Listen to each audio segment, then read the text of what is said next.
জন্মছকের অষ্টম স্থান, 8th house. দেখুন, একটা জিনিস আমি আপনাদের সাথে শেয়ার করছি। আপনি কিন্তু এটা নবাংশা 8th হাউস নেবেন না। ডোন্ট কনসিডার ইট ইন নবাংশা। Okay, it's only for D1 chart. Alright, আপনার বার্থ চার্টে যদি 8th হাউস যদি দেখো, 12th house and 8th house দুটোই হচ্ছে হিডেন, বা দুটোর মধ্যে ডিফারেন্স কি?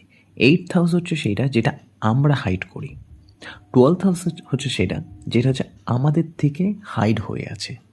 মানে 8th হাউসের সিক্রেট হচ্ছে আপনি জানেন, বাট আপনি দুনিয়ার থেকে সেটাকে লুকাচ্ছেন, বা আপনি সেটা দুনিয়ার থেকে ওই সিগনিফিকেশান যেগুলো থাকে, যে প্ল্যানেট বা হাউস লর্ড যাই হোক না কেন, সেটা আপনি ওটাকে হাইড করছেন।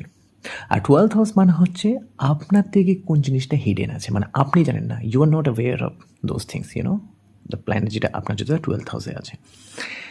8th হাউসে বলা হয় যেহেতু এটা 9th থেকে 12th, মানে এইখানে ব্লেসিংস থাকে না।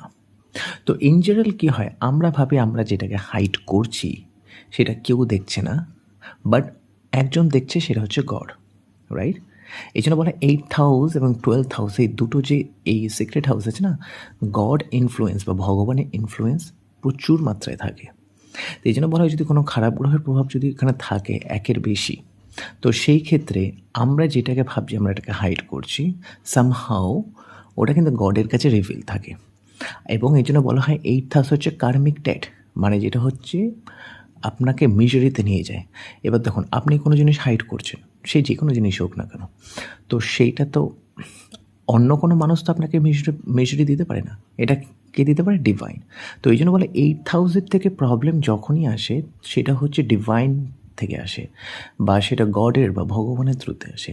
এই জন্য 8th হাউসের প্ল্যানেট যদি কোনো খারাপ অবস্থায় থাকে, আমরা ওই সিক্রেসিটাকে মেনটেন করতে গিয়ে অ্যাট দ্য এন্ড ওটাকে আমাদের কার্মিক পে ব্যাক করতে হয়।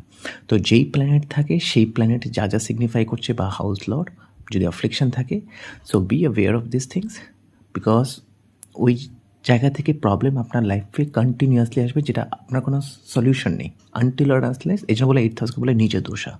যতক্ষণ অবধি আপনি সেই নিজের দোষা, মানে যেটা আপনি ওই জিনিসটাকে নিজে ক্লিয়ার আউট বা রিসলভ করছেন। ওকে।